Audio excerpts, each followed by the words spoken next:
How you doing? This is Mike from Mike's Random Thoughts, and this is part 2 of my eugenics special. Now, this is going over video notes that aren't included in my bonus features. For those of you that are new to my show or new listeners for my audio show on Spotify, I would normally include bonus features on my YouTube channel, my podcast specials that basically explain everything that we went over and then showing proof of what I talked about.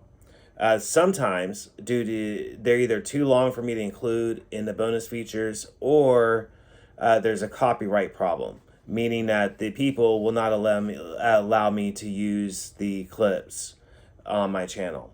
And I've ran into that over the past 5 years, off and on.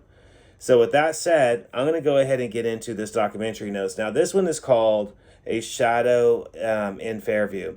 Now, if you're interested in history and you're interested in eugenics, or you're interested in mental health, or you're interested in all of it in one, you're going to want to check out this documentary. Now, anyways, I'm going to go ahead and get into it.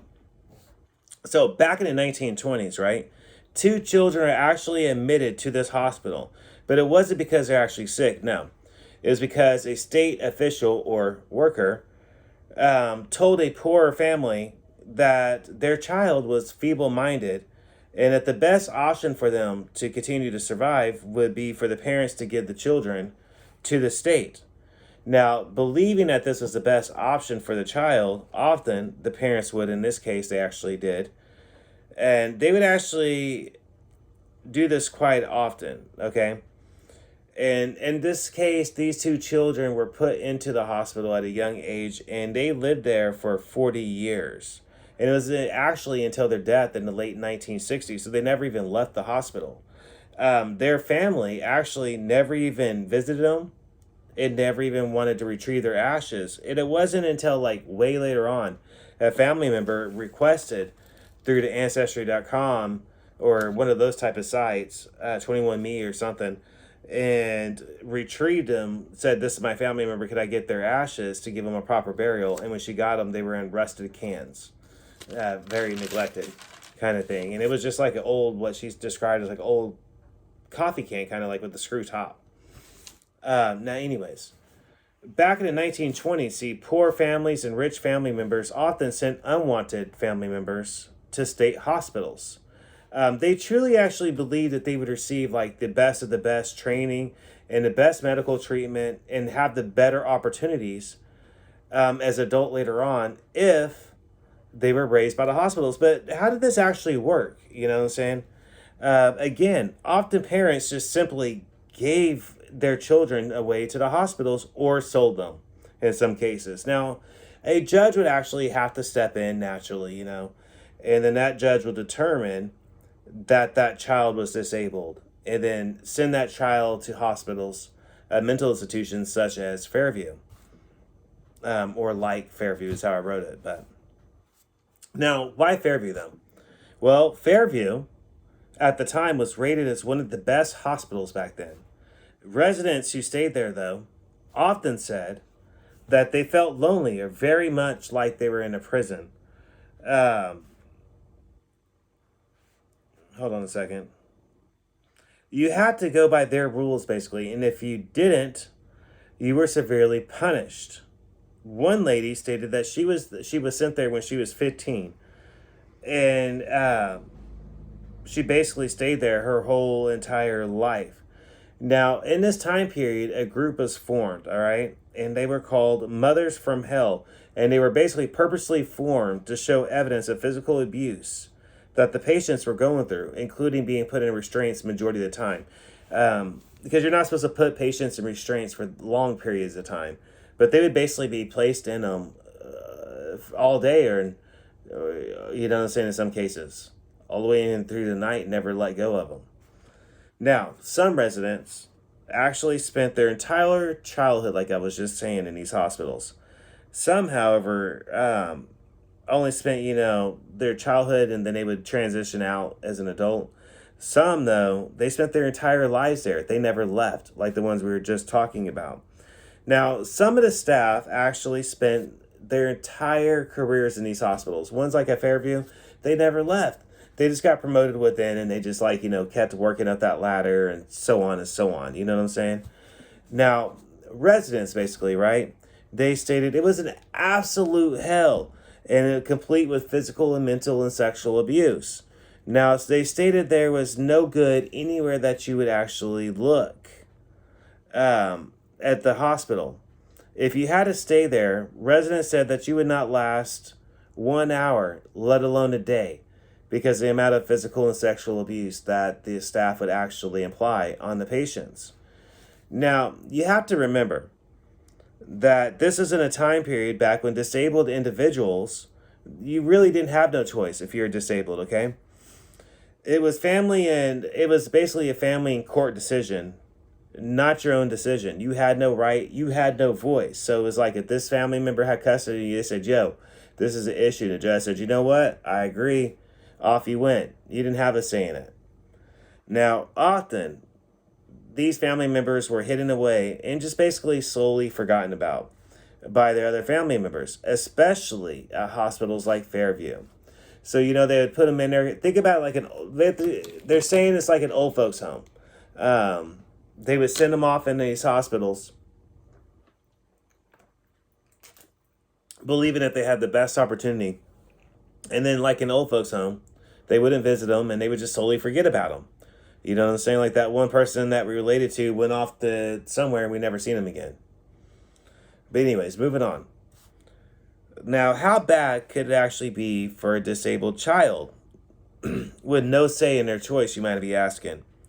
Well, it was not uncommon for children to be housed with adults in these hospitals. Now, often it was housed with violent inmates and often with severe mental issues. I'm talking major severe criminal mental conditions.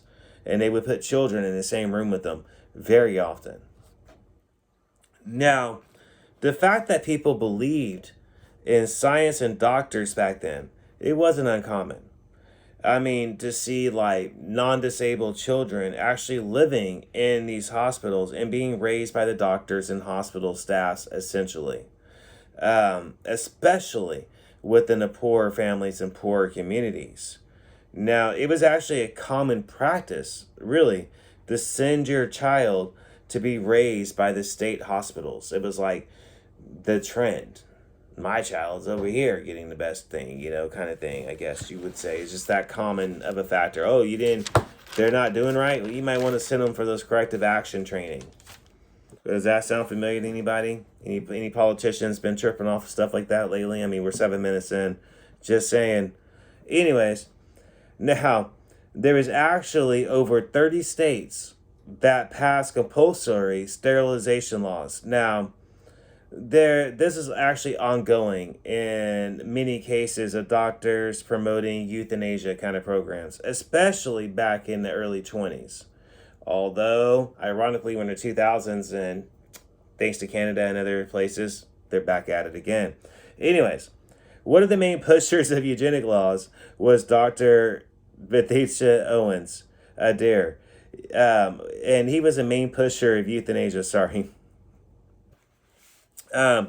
all inmates at mental health hospitals who were considered perfect candidates for sterilization at the time, naturally. Why wouldn't they be? They already didn't have a say. So the Board of Eugenics was made up of doctors and numerous state workers. In fact, the common mental health hospital policy was anyone who was to be released. If you were to be released, not without being sterilized first. That's just a fact. Now, before tranquilizer drugs became popular, 2/3 of the inmates were actually put in restraints majority of the time. Residents said that they were constantly under narcotic influence of some kind, especially for their disabilities. If you were not a resident, you were not allowed to stop them. They would, they would force you to take the drugs. If you refuse, often the inmates would be severely beaten, smacked, head smacked, beaten, punished in some kind of shape, form, or way. Okay? And my off the top part of this, you're going to find out why I had a hard time doing some of this research.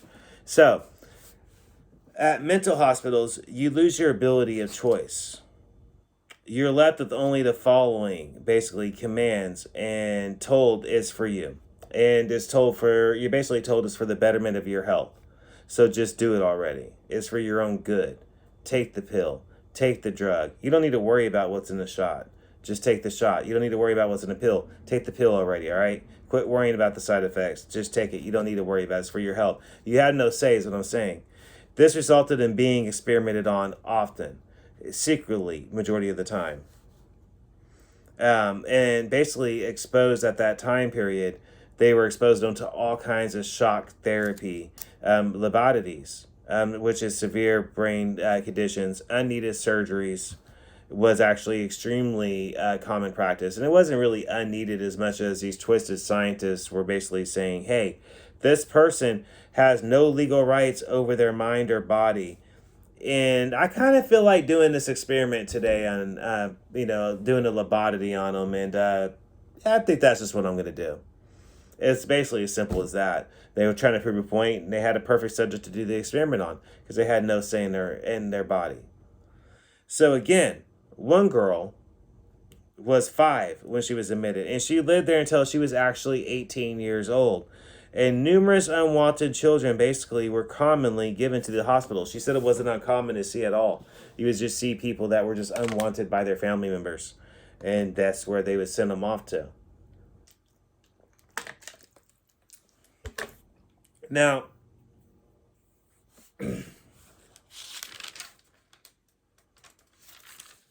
this next one was over Native American boarding schools, and it's called The Reckoning. I highly recommend you see this. Myself, I have a lot of family members that are Native American. My wife herself is Native American, or a part Native American. And I have a lot of adopted family members that are Native American. A lot of them are Cherokee, Osage, and Delaware, and some other stuff. But at any rate, so I really went into this research on boarding schools. I'm going to try to do some interviews with people that I know that are Native Americans, try to see what they can tell me about from their own mouths, what their grandparents told them or their fathers told them about what they went through at some of these boarding schools. So I got to tell you, I think that what was surprising to me was the fact that they were ongoing as late as what they were. I knew as a history buff that the Native American boarding schools were a thing. I just didn't know that they were ongoing as late as the 1990s. So with that being said, I'm going to go ahead and get into the research material. So boarding schools were actually organized, right, to take on the natives, literally. They wanted a system that would basically civilize the Native Americans that was out there. And not surprising, the U.S. government was wide open about it. They didn't hide it, is what that means. They would actually give speeches stating education should be used as a weapon, and if done right, the government's goal can be accomplished. Now, one individual named Braveheart said that they were extremely cruel at the boarding schools, and that they took personal pleasure in spanking Native children. It was like they would get off on it kind of thing. He was about 6 years old whenever he was sent to live there at the boarding school, and he went on to state that if your parents would not take the child, then the Native police would find you, and then basically take you to the school themselves. And that they would even come after you on horseback if necessary, like if you were hiding somewhere in the country area. Now, if your parents try to hide their own child, then the Native tribe would basically take the family's food allowance for the whole house away from every single family member that's in that house until the child was delivered. Now, all the rations literally would be taken away, like I said, until the child was taken personally to where they need to be taken to. Now, once he arrived, the first thing that he said they did was cut his hair. Now, all Native men, he said, had to have their hair cut at the boarding schools. It was really like a mind game thing, he said. They would laugh and do kind of sick, twisted stuff to him whenever they would do it. Now, physical and sexual abuse was rampant in everywhere, and it was very common in the schools, he said. the thing is that most boys, especially being native, they never spoke about the sexual abuse. The priest would often beat the children as well with the sash that was full of metal pellets. The children were also not allowed to speak their native language. If you were caught, they said you would be severely beaten. And I mean beaten badly. Just for speaking their native language. He said that they would grab their arms so roughly that there would be finger points or fingerprints and bruises for days, right? That lasted several days, he said. The boys often would do drugs, and they would call the drugs medicine. And they basically did it to take the pain away. Sadly, the practice still continues throughout majority of Native American reservations. And again, I'm going to try to include more information in the bonus features. I plan on it.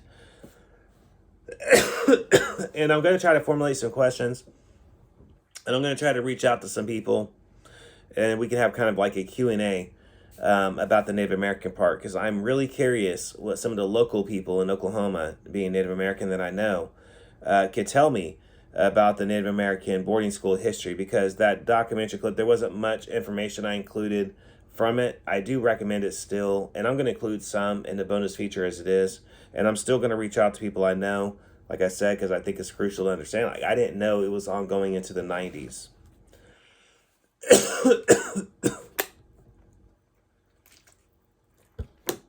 So this next one, called Eugenics and Time, right? Now, according to the new polls, among the 14 and 15-year-olds, Winston Churchill is becoming extremely unpopular. Many of the youth are actually calling to cancel Winston Churchill completely, including monuments of him to be immediately destroyed. Now, interesting fact for everyone, by the way, Winston Churchill is actually a distant cousin of beloved Princess Diana. Now, anyways, moving on. Back in 1910, Winston Churchill was promoted to Prison Sealer's Home Secretary. Now, this is where he basically first began to like eugenics. He was actually very interested in the sterilization fact of it and how to sterilize what he called the unfit. Now, the top educated circles absolutely loved eugenics back then and sterilizing the unfit. And who were the unfit? Well, naturally, it was the poor, the disabled, and basically anyone that was deemed undesired by their family members. Now, the real fear of the rich is actually that the poor and minority people were simply reproducing at a quicker rate than the educated classes. They just basically, had more fun in the bedroom or more time. They focused on it more. So this is how positive and negative eugenics philosophy was actually born. This would be programs that basically paid the middle class people to get pregnant and sterilize the unfit at the same time. Now, the unnatural and increasingly rapid growth of the feeble-minded, they said, and insane classes of people couple as a steady restriction among the thrifty, energetic, and superior stocks constitutes a natural and race danger in which is impossible to be extricate. The improvement of the British breed is my aim in life. Quote by Winston Churchill. Now, the definition of the criminal insane asylum for the feeble-minded who could not survive on their own is considered to be beneficial to society by the British Royal Service. Back in 1907, the state of Indiana actually passed a law that stated every individual in state custody deemed feeble-minded was mandatory that they be court-ordered not to be able to be legally married. Churchill drafted a bill that allowed people deemed mentally unfit to be sent to labor camps and labor colonies.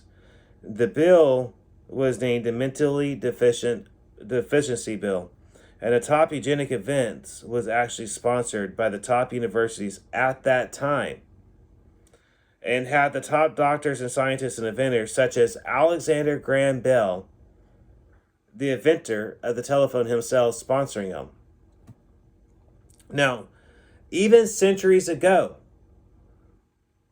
Plato himself believed that human reproduction should be ruled by this state.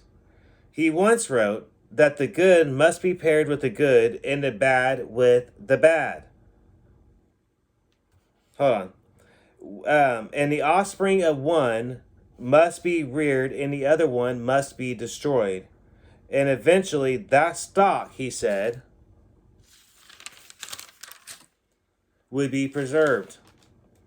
Now, I want you to also keep in mind, numerous Nazis actually loved Henry Ford, his publication of Eugenics, and his hatred of the Jewish people, which he saw was one of the world's biggest problems. You heard that right. Henry Ford, the inventor of the Ford car, was one of the biggest racists that you ever heard of. He was one of the biggest anti-Semitics that you ever heard of. In fact, he actually fully believed that the Jewish people were the world's biggest problem. That was the founder of Ford's motor vehicles that we're talking about. Adolf Hitler actually wrote in Mein Kampf that Henry Ford is one of the single greatest men in world history, and that he praised America's efforts and advances in eugenics, and that he had copies of Henry Ford's book of International Jew in his Munich's office, as well as he also immediately had it published in Germany as fast as he could.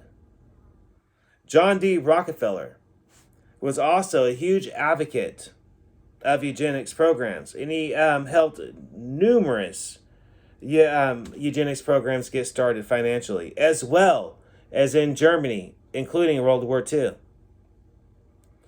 And I'm going to get into that in a second. He even funded some of the same programs that notorious Joseph Mengele actually worked at before he began working at Auschwitz.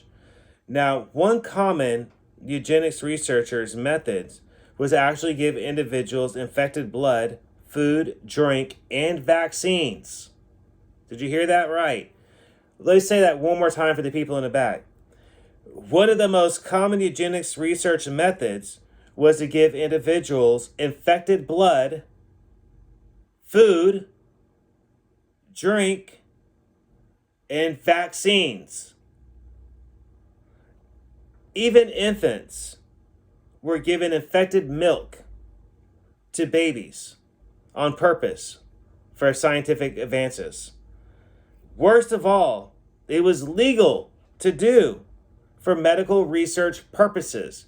What that meant is, as long as they could prove that it was for medical research purposes, even if it killed or harmed the individual, including infants who had no say in their lives whatsoever, as long as they state it was for research purposes, it was perfectly legal for them to do, as long as it was for science. And yes, I was loud about that last part, because I don't think people realize how easy it is for these twisted scientists to put poison into the food, water supply, drinking supply, vaccines, and give people infected blood. If they did it before, do you really think they wouldn't do it again? And if they are doing it again, how do we stop them? But I want to go back a little bit. So why was this harder? You guys heard me say this off and on. Why was this a harder one for me to do? Because I will be trying to formulate something. A live episode. I'm going to do a Q&A. I'm planning on that. Something more than just these two parts. And I'm going to do some bonus features, as you guys know. But the reason why is because I actually spent time in some form of hospitals, and off and on in my childhood due to mental disabilities. I had a lot of psychologists and a lot of influence by psychologists, tests, medications. I was used like a guinea pig in certain aspects of my opinion. Um, in fact, to the point to where in my adult years and my adolescent years and younger adult years, when I utilized drugs, by the time I got to that point, I had been put on so many narcotics that it actually took double the amount of drugs to get me to do what other people were doing. So let me put that out in a plainer way. They were giving me Ritalin at age 4 and 5 years old. Back when it was a trial period. Drugs like that. Let's not talk about narcotics. So at a later age, when I started experimenting with the drugs that I actually did back in the day, which was cocaine, methamphetamine, I did experiment with shrooms, acid for a little bit. Basically, I did not like needles. That's why I never did heroin. But everything I did basically is stuff that they did. Our grandparents did back in the 60s and 70s. Like, you know what I'm saying? It was never anything. It was bad in its own sense, but it's crazy to think about in that sense. But anyways, so it would, to get me to the point to where other people were like, yes, you would have people drawing or people doing this or people doing that over here or just a million miles an hour, right? To get me there, I had to do double the amounts that those other people were doing because I spent my whole life on uppers and downers that they were prescribing me in some shape, form, or way. So I would have to do double the amount of cocaine or more methamphetamine that they were doing for me to feel like that where they were. And I mean, I had to do a lot more than they were doing. I actually was told by a doctor one time the amount of drugs that I was actually consuming should have dropped a man that was double my weight, like a full grown man that was double my weight. He said the amount I was doing should have dropped him dead. And I do say that a lot of that's probably due to my lifetime of them giving me different prescription pills, and that's being part of the RX generation. You know what I'm saying? I was an 80s baby. So a lot of our parents, you know what I'm saying, were like, oh, your kid has ADHD, give him this pill. Oh, your kid has this, so go give him that. Well, now that he's on this, they need to take this. And then whenever I was in a hospital or clinics or whatever you want to call them, like Little Rock Children's Hospital was one of them. They have a section on the top that's fenced in. I remember that. On the very top of the basketball court, it's all like chain linked fenced in. And you can't, there's a story behind that. That a kid leaped off is why they got fenced in. From what one of the people that was there told me when I was little. From what I recall. But absolutely just insane the stuff that happens in these hospitals. And historic wise, it's like I said, they have no say. Disabled people that are living in mental institutions, it's basically their word versus all of the staff's words. So the psychologists, the doctors, the staff nurses, all of them. So if this person's saying, hey, this is happening, and then they say, oh, it's a delusional response from this, or it's an abnormal response from this, or it's this or that. This is the reason for it. And they take the more educated person's word over the disabled person majority of the time still. That's why I say a lot of the disabled people that's in the hospitals and the mental institutions, a lot of them, I compare them to inmates because they don't have much say, you know what I'm saying, over their bodies and what happens to them. In historically wise, there has been numerous cases of rampant sexual abuse, rampant physical abuse, and mental anguish and torment, and even on to death, from numerous different clinics, hospitals, and mental institutions, whatever you want to call them. And they're simply basically wiped underneath the rug. Do you get what I'm saying? Again, a lot of them don't have say. They're essentially they're a ward of the state. So it's their word versus the state. It's their word versus the doctors. Do you get what I'm saying? It's very rare that these cases that I know of actually go really far into court. Do you get what I'm saying? And I can honestly say, being high functioning disabled, I was in a room one time, and this girl, I'll never forget her. She was drawing a drawing of her holding a bloody knife and dead bodies around her. And I asked her, I said, who are those? And she said it was her family. Well, it turned out she was molested and raped by all of her family before she was put into the hospital. And I'm not sure if something was still going on to her. I know that she would lock up sometimes. When I first got there, she was on top of the roof and she was throwing shingles at male staff members, and only male staff members. So y'all do the math on that one. So does stuff still happen in them? I have reason to believe it does. And I can honestly say that something should be done in the mental health institutions. Something should be done in the mental health field to curb so many dependency on narcotics. Not necessarily different type of treatments. I'm actually on a non-narcotic. One of my main pills is non-narcotic that I take. And I still take it because they want to try to put me on narcotic and I won't do it.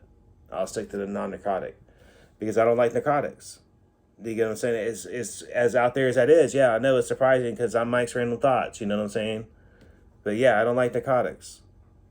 And they're trying to put me on one right now and I don't like narcotics. So I stick to the non-narcotic drugs, but I will say from experience that a lot of these kids don't get that option. And they are turned into addicts. You know what I'm saying? A lot of them will end up homeless later on because they're forgotten about. You remember how I said how, according to the research, these hospitals, they said that some kids age out, like they become an adult and they leave, right? Well, it didn't say that they were successful. It just said they left. A lot of them end up homeless, drug addicts, even worse than what they already were. And I say even worse than what they already were because I'm telling you right now, they don't have a choice on the pills. You get lined up on pills, like they just give you the pills. And you take the pill and they make sure you check to make sure that you check the pill. And they don't really tell you what it is. You find out later on in your meetings or whatever, but or they'll give you an idea of what it is. You know what I'm saying, and what it's for. But it's like the research said, it's for your own health. You get what I'm saying? So it'd be like this pill and this pill and then this pill, you know. And I was a young age and it was like that. Just I remember 4 of them at one time. And this is very, very common in the mental health field. And that's why this was such a harder podcast special for me to do because of that. You know what I'm saying? Because of myself being mentally disabled and hearing some of these doctors, and you're going to hear it for yourself in the bonus features, but hearing them say the stuff that they were saying, and so bold-facedly in the way that they were saying it, it makes your blood boil, especially as a disabled person, especially being high-functioning disabled person. It makes your blood boil because you're like, they truly did not have a say or a voice for that matter. You know what I'm saying? It was like they were trying to go against the whole state and doctors. And who is the judge going to believe? The inmate? Or the patient? Or are they going to believe the doctors, the staff members, and etc.? Do you see what I'm saying? In a sense, it's dangerous. It's the same way that it's dangerous in the same way that nursing homes are. There's a lot of abuse in nursing homes. You saw some of that during COVID when you were seeing the nurses beating up on people's grandparents and stuff like that. Remember that? I haven't forgot it. But at any rate, that's the stuff that I'm talking about. Like, you know what I'm saying? They get away with it for the most part, majority of the time. You only hear about a small fraction of the cases, but it's a much larger problem than what you think of. And going back on the medication thing, because I don't think I finished that point, but at any rate, I'm struggling to get my own medication things fixed still. But at any rate, there are far too many people over medicated running around, and they're getting told this for this medicine and this medicine. And what happens is, so you take this first medicine, right, and you're cool. All right, cool. I got to take this pill and maybe this pill, right? And then you go to get your checkup. And they're like, well, we also need you to take this pill. And before you know it, you got another pill you got to take. And now you're up to 4 different medications. and you're being told that you got to take this medication because this medication helps with the side effects from this other medication. But then you got to take this other medication for this other problem, but then you got this other medication you got to take for that side effect on top of that. And before you know it, you're up to like 5 or 6 different medications. And you're up to 5 to 6 medications, and you ain't even 30 years old yet. Do you get what I'm saying? So that's what I mean by over-medicated. Do you get what I'm saying? I mean, I remember being in my 20s, and I was on blood pressure pills, or my later 20s, I was on blood pressure pills, like like 4 or 5 different types of pills until I started finding different ways to different ways for treatment. Do you get what I'm saying?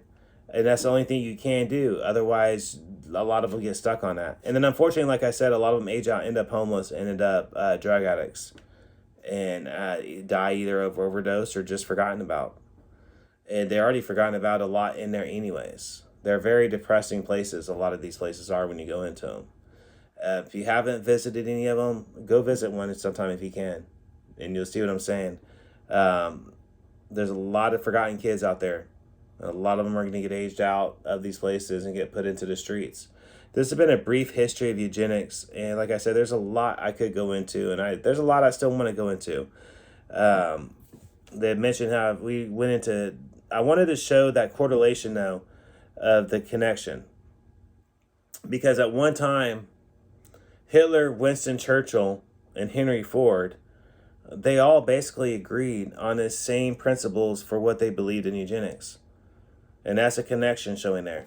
John D. Rockefeller, the Rockefeller family, helped fund the Nazis' research. So when you think of Auschwitz and the death camps and all that, Rockefeller was helping funding all of that. It wasn't until I think the middle of the war that he realized, oh wait, they're doing all of this craziness with it.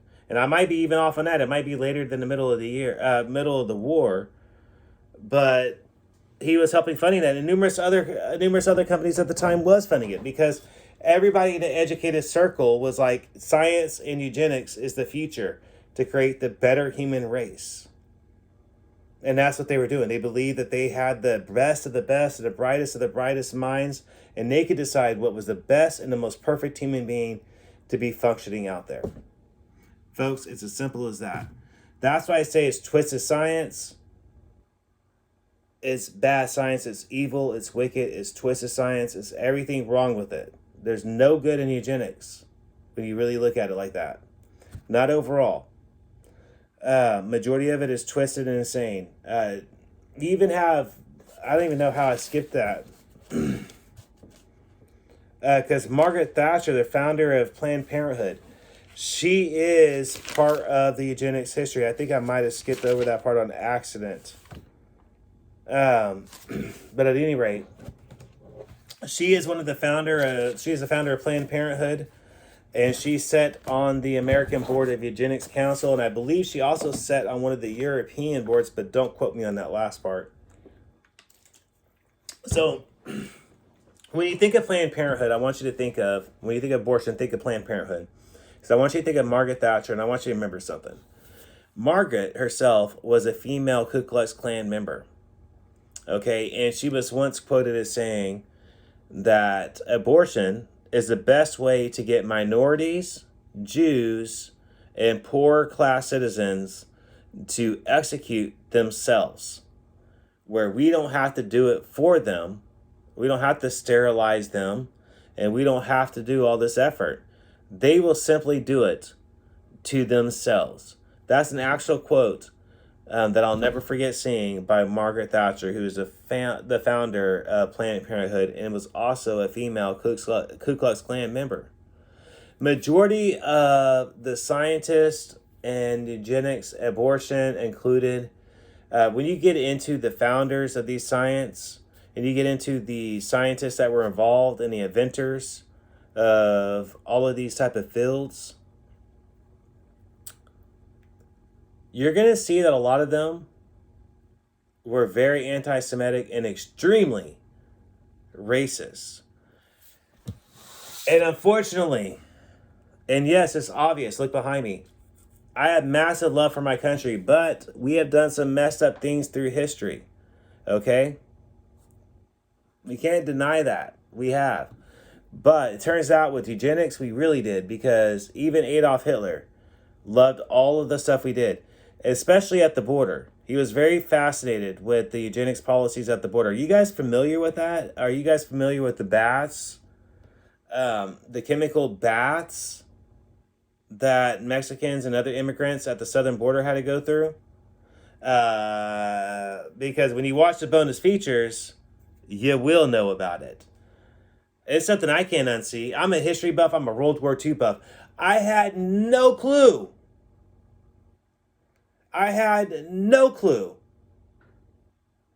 That Adolf Hitler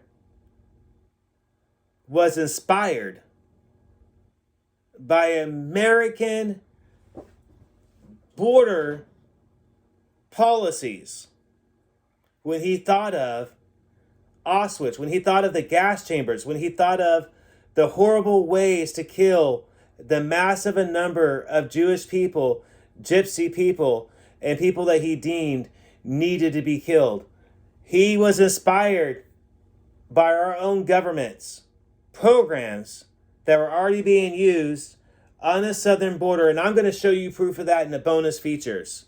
And I'm going to show you more proof than just that in the bonus features, as I always do, because folks, like I said, eugenics needs to be talked about. It needs to be talked about. People need to know how twisted this science is, because it keeps coming back like a broken record. And normally when it does, it comes back in the name of progress. And it comes back in a disguise, in some type of way, with an alias word and some type of humble definition behind it that's not really humble when you really look at it. And then when you really look at the science behind it, it's horrible. A lot of people have died. Millions and millions have people globally have died at the hands of eugenics and the twisted science behind eugenics globally throughout history. And right now, with all of the global war going on, and with abortion on the rise everywhere, and with reproduction rights and the hot button issue every single which way you look at, when you turn on the news and you turn on the radio, and every single which way you look at, it's making its ways back around again. Because I'm sorry to tell you this, abortion is just another form of eugenics. It wasn't that long ago that you could see an old episode of Steve Harvey where he flipped out on Gail, who at the time was Oprah Winfrey's homegirl on the show. And she was like, this is Oprah's favorite makeup to use that she claims keeps her young looking. So Steve was like all excited. Oh yeah, what is it? Put his finger in it. It was like, I don't know if he pretended or if he did put it on his face. And she said, yeah. And he was asking what's in it. And when she said aborted fetuses, that boy flipped out faster than what you could flip out, saying, you said what? I put what on my face? But when you look at the makeup industry as a whole, and you look at the makeup industry as a whole, you're going to find out it's another industry that's full of what?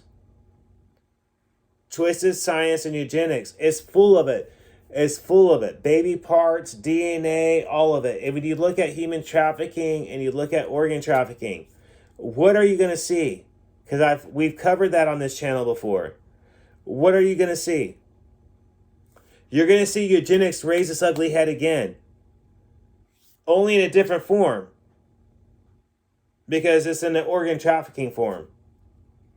But it's still in that same umbrella of eugenics. That's what I'm trying to tell you.